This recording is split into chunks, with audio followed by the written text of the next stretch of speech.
Hindi pwedeng hanggang dito lang ako. Ikaw ba?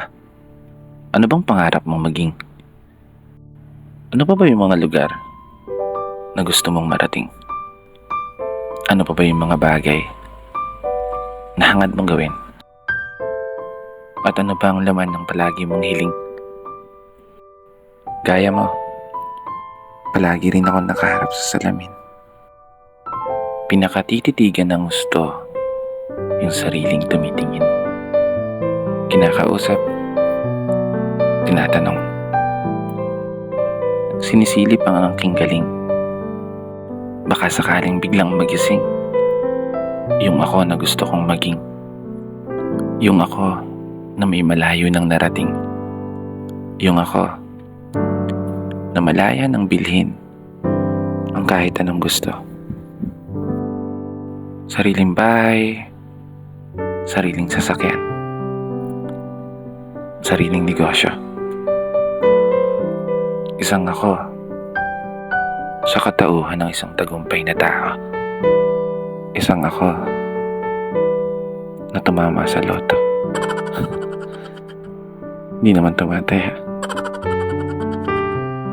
Para seryoso. Ang sarap siguro ng buhay natin, no? Pag naabot mo na yung mga pangarap mo. Kapag nagawa mo ng mapasa kamay lahat ng mga hinahangad mo sa mundong to. At magiging isang kwento na lang yung kung paano at ano yung mga pinagdaanan mo.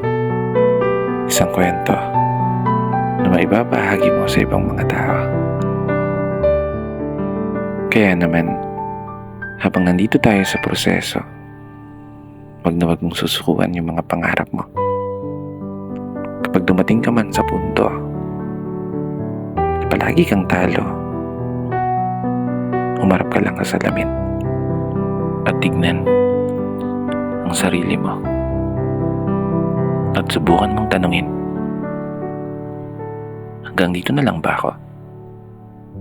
At kapag biglang sumagot yan, tumakbo ka na. Hindi, seryoso na. Ika nga nila, ang pagsuko ay para lamang sa mga mahihinang nilalang. Kinaya nga ng iba. Kaya panigurado, kaya mo yan. Magtatagumpay ka. Dito na nagtatapos. Kaya isang pagpupugay para sa lahat ng mga tao na patuloy sumasabay sa hamon ng buhay.